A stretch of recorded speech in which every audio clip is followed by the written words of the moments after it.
Good morning. Today is Thursday, October 3rd. I'm Corva Coleman from NPR News, and here are today's top stories. Israel continued its bombardment of Lebanon overnight. One airstrike in central Beirut landed not far from the country's parliament building. Lebanese health officials say at least 9 people were killed in this latest strike, and that over 1,300 people have been killed in the last 2 weeks alone. NPR's Ruth Sherlock has the latest. Nighttime brings terror for residents of Beirut now. Many hear the whoosh of incoming fire, and homes often shake from the impact. WhatsApp groups and social media platforms come alive with scared discussions of what the bombs might have hit. Israel's air campaign on the Lebanese capital began with strikes on the southern suburbs, hitting what it says are Hezbollah targets, killing commanders or destroying weapons stores of the Iran-backed militant group.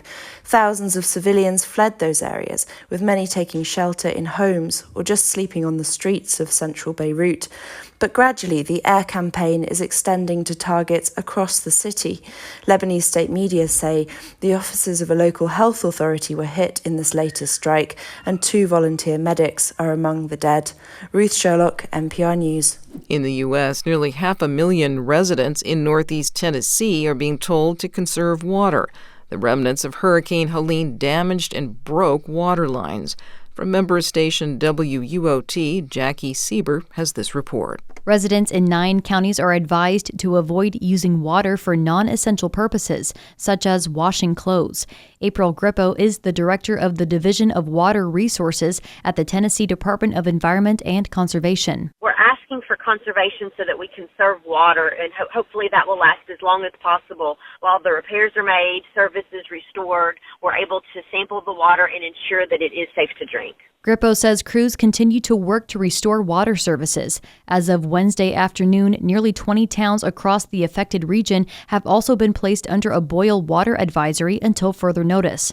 For NPR News, I'm Jackie Sieber in Knoxville. With cooler weather approaching, seasonal illnesses will likely ramp up as people will gather in closer quarters. RSV, COVID-19, and the flu are all expected to spike at different times this fall and winter. From member station WYPR, Scott Massioni has more. Health experts say COVID-19 will probably peak sometime around the new year as people spend more time inside. Andrew Prakash, a professor of immunology at Johns Hopkins School of Public Health, says other common illnesses are a different story. Respiratory syncytial virus, or RSV, start to appear soon, primarily in children and in individuals over the age of 65. Around November, we should start to see cases of flu across the U.S. All 3 illnesses have vaccines that are readily available. For NPR News, I'm Scott Massioni. You're listening to NPR News from Washington.